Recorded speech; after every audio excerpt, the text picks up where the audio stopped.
उसके ऊपर हमला किया गया है। यानी एकदम लगातार जो प्रोटेस्ट, वो प्रोटेस्ट बढ़ता हुआ नजर आ रहा है। इसके जी पहले 2024 साल में बिल्कुल, लेकिन जुलाई महीने हैरान इस में बात की होती रहने क्योंकि प्रोटेस्ट लगातार बढ़ रहा है, लेकिन रूस हाथ पर हाथ धरकर बैठे हुए हैं। आप बने रहिए, अगली बड़ी खबर के बाद मैं आपके पास वापस लौटूंगी। बांग्लादेश से जुड़ी एक और बड़ी खबर सामने आ रही है और आपको बता दें कि बांग्लादेश में जिस तरीके से स्थिति खराब हुई है, उसके बाद एक बार फिर से हालात बहुत ज्यादा खराब हो गए हैं। बांग्लादेश में आधी रात हिंसा फिर भड़की। अतजारी सांसद अनीस के घर पर हमला हुआ है। पूर्व जल संसाधन मंत्री का घर जलाया गया, आवास में तोड़फोड़ की गई और आगजनी की गई है। यानी कि आप देखिए, अब जो पूर्व नेता रहे हैं, जो उनके घर पर किस तरीके से अब निशाना साधा जा रहा है और लगातार हमले की जो तस्वीर सामने आ रही है, वो बता रही है कि इन कट्टरपंथियों को सिर्फ एक मौका चाहिए होता है और इसके बाद इस तरीके से वहां पर खौफनाक मंजर देखने को मिलता है। रैनिक, ये बार बार जिस तरीके से पूर्व नेताओं के घर पर हमले हो रहे हैं, ये क्या बता रहा है? आखिर क्यों निशाना बनाया जा रहा है पूर्व मंत्रियों को? उनके घर पर हमला क्यों आखिर? देखिए, इसके पीछे 2 कारण हो सकता है। पहला तो है आवामी लीग के ऊपर गुस्सा, क्योंकि आवामी लीग के 2024 साल का जुलाई महीने में जब शेख हसीना देश छोड़कर भागी थी, उसके बाद से अगर देखा जाए तो आवामी लीग का जो सपोर्टर्स है, उनके ऊपर लगातार हमले का घटना देखने को मिला था। आवामी लीग का जो लीडर्स है, उनको लगातार उनके ऊपर अत्याचार का घटना भी देखने को मिला था और इसके पीछे कारण है आवामी लीग के ऊपर गुस्सा। दूसरी तरफ अगर देखा जाए तो 2026 साल में चुनाव आने जा रहा है, तो चुनाव के ठीक पहले आवामी लीग का जो लीडर्स है, आवामी लीग के जो नेता है, वो लोग चुनाव में पार्टिसिपेट करने के लिए कोई प्लानिंग ना करे, ये भी एक कारण हो सकता है। और इसी वजह से बांग्लादेश का ये जो माहौल, यह माहौल भी तैयार किया जा सकता है कि किसी भी हालात पर बांग्लादेश में चुनाव जो होने जा रहा है, उसमें आवामी लीग का जो लीडर्स है, आवामी लीग के जो नेता लोग थे, वो लोग पार्टिसिपेट ना कर पाए, इसके ऊपर भी एक ध्यान दिया जा रहा है। इसके ऊपर भी बहुत सारे लोगों का नजर है।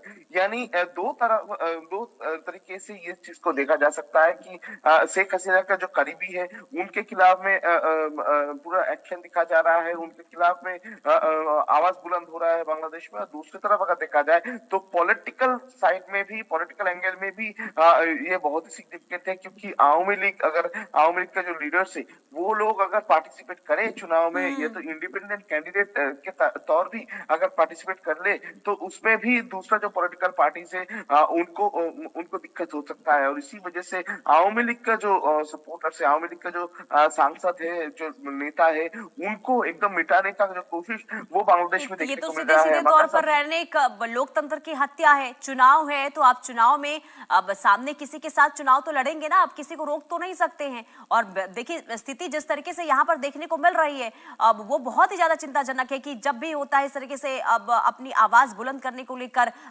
आगजनी तक कर दी जाती है, हिंसा तक कर दी जाती है। बने रहिए, अगली बड़ी खबर सामने आ रही है, फिर वापस लौटूंगी। बांग्लादेश में हिंदुओं पर अभी भी हमले लगातार देखने को मिल रहे हैं। आवामी लीग के हिंदू नेता घर को जलाया जा रहा है और जे-इन-दह में कनक कांति दास पर हमला हुआ है।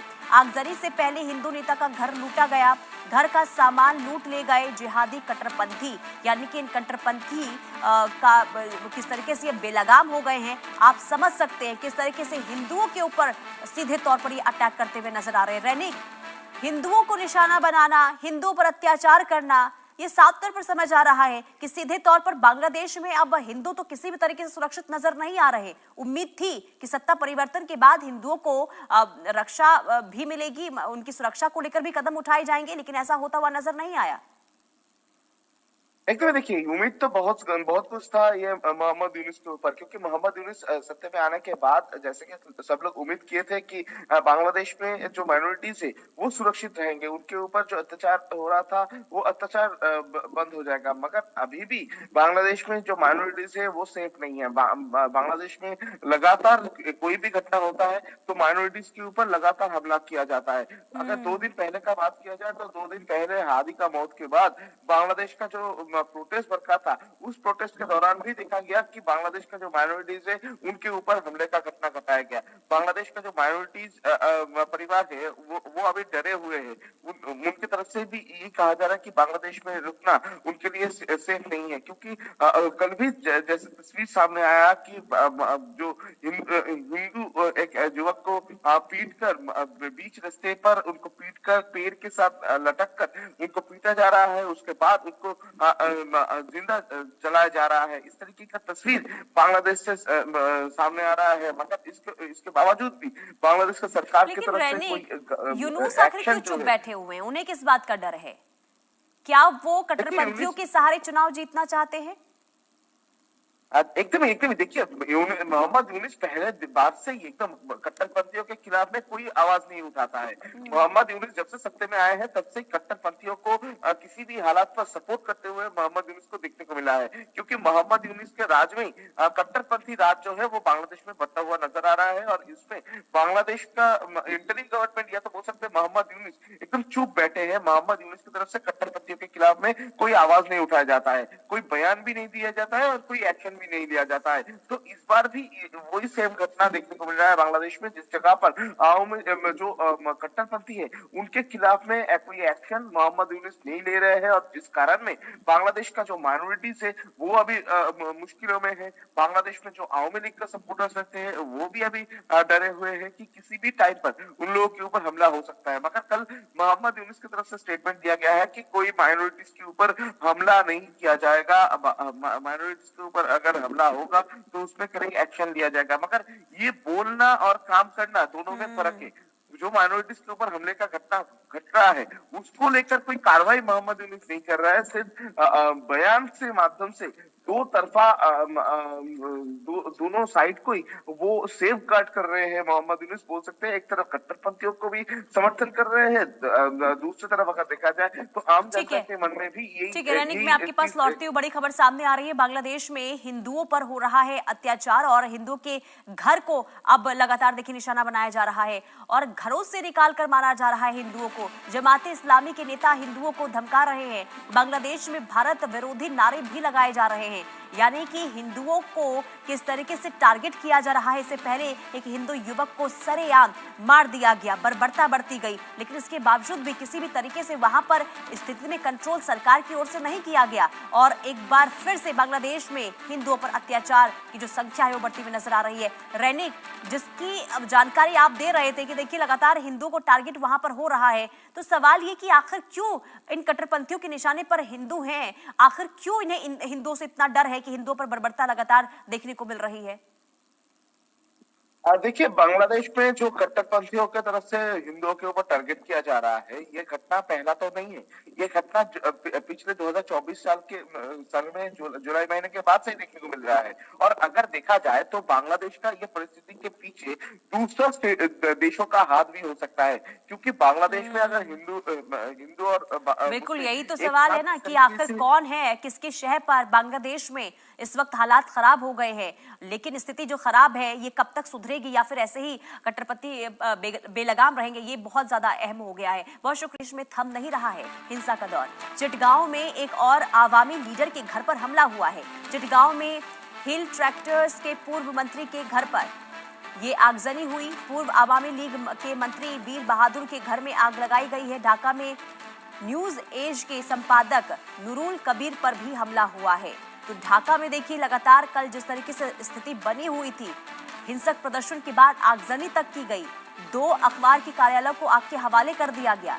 अब चिटगांव में भी हिंसक प्रदर्शन की आग जो है वो धधकती हुई नजर आ रही है। आगजनी लगातार जगह जगह ये जो कट्टरपंथी हैं वो करते हुए नजर आ रहे हैं। यानी कि जो तस्वीर ढाका से सामने आई, चिटगांव से अब जो सामने आ रही है, वो कई सवाल कि आखिर बांग्लादेश में एक बार फिर से अस्थिरता की स्थिति क्यों बनी हुई है। क्योंकि ये जो तस्वीर है वो 2024 की याद दिलाता है। आपको याद होगा कि अगस्त 2024 में इसी तरीके से हालात बने थे और इसके बाद सत्ता परिवर्तन हो गया था। शेख हसीना को सत्ता से बेदखल कर दिया गया था और एक बार फिर से वही हालात देखने को मिल रहे हैं। लेकिन एक बार फिर से जो ये कट्टरपंथी हैं वो बेलगाम होते हुए नजर आ रहे हैं और स्थिति में किसी भी तरीके से सुधार होता हुआ नजर नहीं आ रहा है। सवाल ये कि आखिर बार बार बांग्लादेश के हालात क्यों खराब हो रहे हैं, खास करके हिंदुओं को निशाने पर लिया जा रहा है।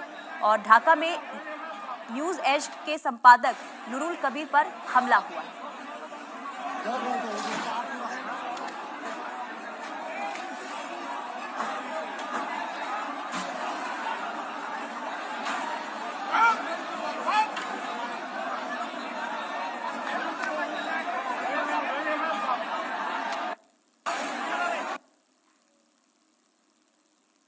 तो आपने देखा किस तरीके से यहाँ पर आगजनी की जा रही है। और ये तस्वीर आपको बता दें कि ये अखबार के कार्यालय हैं जहां पर कट्टरपंथियों के द्वारा इस तरीके से हिंसा आगजनी की जा रही है। और यही नहीं, हिंदुओं पर भी लगातार अत्याचार वहां पर हो रहे हैं और सड़कों पर जिस तरीके से ये उतर आए हैं, आप समझिए कि हालात किस कदर वहां पर खराब है। और ये सब हो रहा है क्योंकि उस्मान हादी की मौत हो गई और इसके बाद वहां पर जो कट्टरपंथी हैं वो बेलगाम हो गए हैं और लगातार वहां पर आवामी लीग के खिलाफ नारेबाजी और हिंदुस्तान के खिलाफ नारेबाजी करते हुए नजर आ रहे हैं। अभी ये जो तस्वीर आप देख रहे हैं, ये उस्मान हादी की तस्वीर हम आपको दिखा रहे हैं। उस्मान हादी की हत्या मौत हो गई थी, यानी कि आपको बता दें कि सिंगापुर में इलाज के लिए गए थे और 13 दिसंबर को चुनाव प्रचार के दौरान जो है सर पर गोली मार दी जाती है और इसके बाद सिंगापुर लेकर जाया जाता है बेहतर इलाज के लिए। लेकिन वहां से खबर सामने आती है कि उस्मान हादी की मौत हो गई और इसके बाद से ही बांग्लादेश में स्थिति लगातार यहां पर बिगड़ती हुई नजर आ रही है। और आज आपको बता दें कि सुपुर्द खाक किया जाएगा उस्मान हादी को। और उससे पहले, क्योंकि इस बात का भी डर है कि जब उस्मान हादी को सुपुर्द खाक किया जाएगा तो एक बार फिर से स्थिति जो है वहां पर खराब हो सकती है, क्योंकि कल देर रात उस्मान हादी के शव को बांग्लादेश लाया गया है और इसके बाद से और भी ज्यादा जो विरोध प्रदर्शन है वो उग्र हो गया है। उस्मान हादी को लेकर प्रदर्शन इसलिए ये लोग करते हुए नजर आ रहे हैं क्योंकि 2024 में जो हिंसक झड़प हुई थी और शेख हसीना को जो सत्ता से परिवर्तन हटा दिया गया था, उसमें प्रमुख तौर पर उस्मान हादी का ही हाथ था, यानी कि अब इसको लीड करते हुए से हिंसक प्रदर्शन को करते हुए नजर आ रहे थे। और ऐसे में जब मौत की खबर सामने आती है तो ये कट्टरपंथी एक बार फिर से बेलगाम होते हुए नजर आ रहे हैं। चिटगांव में एक और आवामी लीडर के घर पर हमला किया गया है। हिल ट्रैक्टर्स के पूर्व अब जो नेता है उनके घर पर यह हमला हुआ, आगजनी की गई है। ढाका में न्यूज एज के संपादक के घर पर भी हमला हुआ है। यानी कि ना सिर्फ अब ये जो हिंसक प्रदर्शन आप देख रहे हैं वो सिर्फ ढाका तक सीमित नहीं है, बल्कि अब बांग्लादेश के अलग अलग हिस्सों में भी स्थिति इस कदर खराब होती हुई नजर आ रही है। रैनिक दत्ता संवाददाता तमाम जानकारी के साथ जुड़ चुके हैं। रैनिक, बहुत ही चिंताजनक और तनावपूर्ण स्थिति इस वक्त बांग्लादेश में बनी हुई है। आगे कैसे हालात सुधरेंगे बांग्लादेश के? एक्चुअली देखिए, बांग्लादेश का हालात जितना टाइम जा रहा है उतना ही बुरा होता हुआ नजर आ रहा है, क्योंकि कल रात भर भी बांग्लादेश में जो झड़प का घटना वो सामने आया है। बांग्लादेश में लोगों को घर घर में घुसकर पीटा जा रहा है, ऐसा तस्वीर भी सामने आ रहा है। जैसे कि खबर मिल रहा है कि चटगांव में भी अभी जो आवामी लीग का सपोर्टर्स है, आवामी लीग का जो लीडर है, उनके घर में घुसकर उनको घर से निकाल कर पीटा गया है, ऐसा खबर भी मिल रहा है। उनके घर के ऊपर हमला किया गया है। जैसा कि कहा जा रहा है कि उनका जो परिवार है वो परिवार को भी टारगेट किया गया था, मगर परिवार पहले ही भाग गए थे। और ये घटना सिर्फ पहले ये इस बार नहीं, इसके पहले भी बहुत सारे बार इस तरीके का जो घटना ये बांग्लादेश से सामने आया है। बांग्लादेश में आवामी लीग का जो सपोर्टर्स है, आवामी लीग का जो लीडर्स है, उनके ऊपर लगातार हमले का जो घटना वो घटना इसके पहले भी देखा गया था। और अभी हादी का मौत के बाद